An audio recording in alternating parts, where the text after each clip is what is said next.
Good morning, students. Hope you are fine. Dear students, today's topic is punctuation marks. These are very important marks or signs to ensure the clarity of thoughts in a written composition.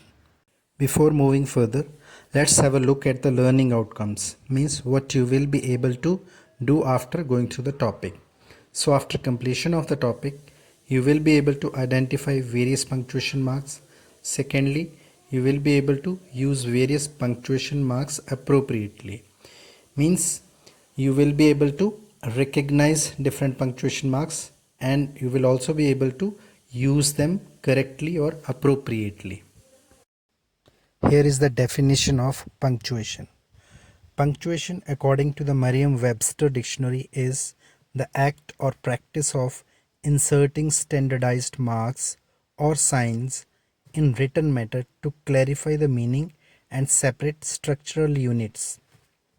In simpler words, it means to make use of standardized marks or signs to ensure the clarity of thoughts in a written composition. Now let's discuss each punctuation mark one by one. The first one here is comma, which is actually used widely. So comma is used in the following situations. Firstly, it is used before a coordinating conjunction when two phrases or sentences having subject and verb are joined. For example, Sam speaks and Willie listens. Jonathan loves English but he loves math. In both the sentences we can see commas are used before the coordinating conjunctions which are and but.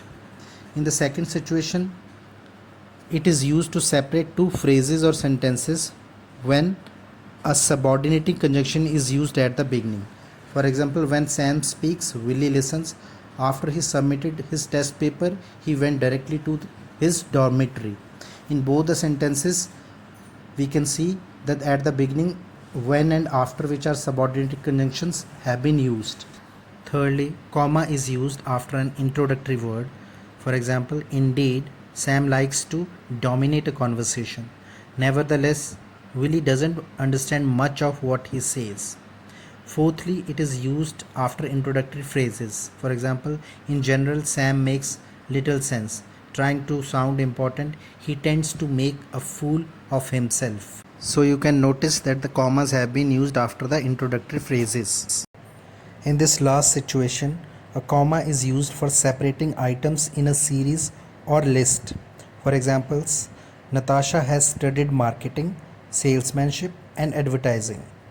Your report must be in the files, on my desk, or among other mails. To look your best, feel your best, and be your best requires a personal program of sound diet and strenuous exercise.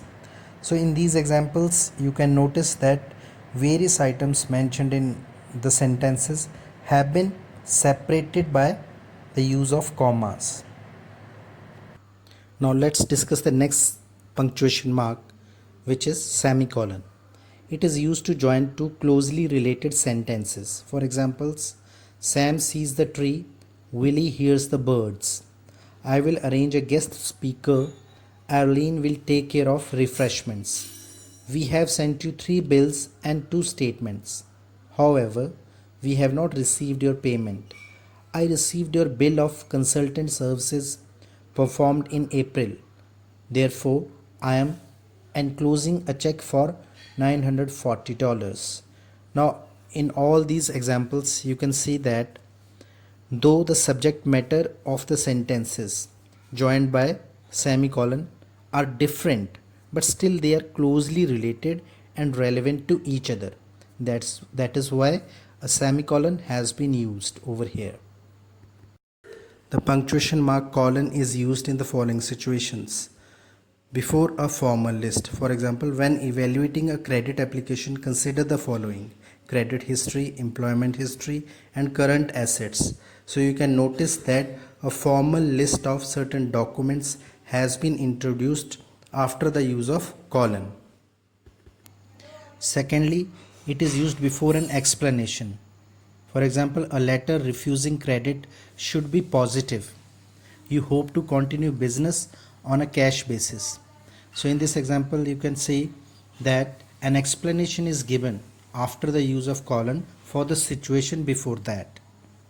That's why it is a perfect use of colon.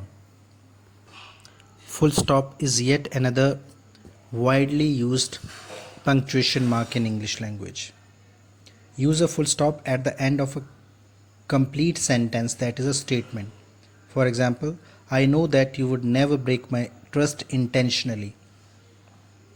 If the last word in the sentence ends in a full stop, do not use another full stop after it. Examples for it are I know that MD. She is my sister in law. In this sentence, you can see I know that MD. MD is an abbreviation here ending with a full stop. So we need not to apply another full stop over there. Second example is please shop, cook, etc. Etc. is also ending with a full stop. So we need not to supply any other full stop over here. Question mark. You must be familiar with it to some extent. So always use a question mark only after a direct question. For example, will you go with me? Now this is a direct question, so we are using a question mark at the end. I asked if he would go with me. Now this is an indirect question, so we are not using any question mark at the end. Secondly, use a question mark when a sentence is half statement and half question. For example, you do care, don't you? Let's take another example. You are listening to me, aren't you? So here we are using the sentences in two parts, in which one part is a statement and the other part is a question. So we are putting a question mark at the end. Exclamation mark. Use exclamation mark to show emphasis or surprise, and we should avoid using it while writing a formal business letter. For example, what a beautiful scene it is. So here we are surprised by the beauty of a scene. Second is alas, the old man is no more. So alas is one of the interjections, and interjections always take sign of exclamation after them. Third one is I am truly shocked by your behavior. Here in this example we can see there is an element of shock or surprise. That's why a sign of exclamation is used at the end. Quotation marks. These are also named as inverted commas. Full stops and commas always go inside quotation marks. For example, she said, you need to hurry up. The placement of question marks with quotes follows logic. If a question is in quotation marks, the question mark should be placed inside the quotation marks. For example, she asked, will you still be my friend? Second is, do you agree with the saying, all is fair in love and war? Only one ending punctuation mark is used with quotation marks. Also, the stronger punctuation mark wins. Therefore, no full stop after war is used in the above sentence. Continuing with the explanation, when you have a question outside quoted material and inside quoted material, use only one question mark and place it inside the quotation mark. For example, did she say, may I go? Now in this example there are two questions, but the question mark is used only for the question which is within the quotation mark. Use single quotation marks for the quotes within quotes. For example, he said, Daniel said, do not treat me that way. Next is, use quotation marks to set off a direct question only. For example, when will you be here? He asked. He asked when you will be here.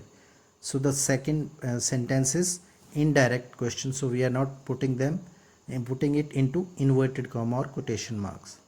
Do not use quotation marks with quoted material that is more than 3 lines in length. The apostrophe. It is used to form contractions. It indicates that a letter or letters have been omitted. For example, it's, they have, we are, can't, won't, etc. Do not use contractions in academic writing, however, unless it is in a direct speech quotation. In academic writing, it is expected that one writes out the full words.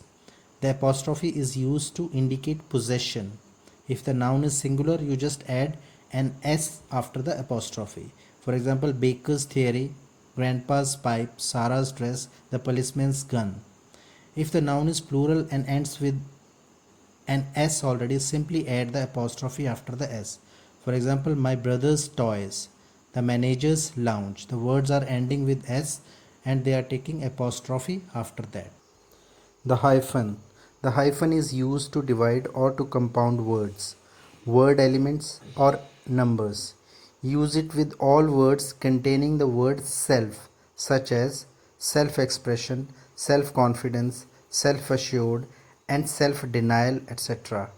Use it in adjectives that have been formed by combining two or more words. For example, old-fashioned shop, out-of-reach shelf, self-detonating bomb, etc. The hyphen is used in nouns that consist of a verb and a preposition, such as hold up, washing up, telling off, etc. Thank you, students. That's all for today's topic. And I hope that the learning outcomes set at the beginning must have been realized by you, as now you're able to identify or recognize various punctuation marks, and secondly, you are also able to use those punctuation marks correctly or appropriately. So practice it well at home, and for this purpose an activity sheet is also being sent along with this video. So attempt it well and send it to your respective teachers. Thank you once again and have a nice day.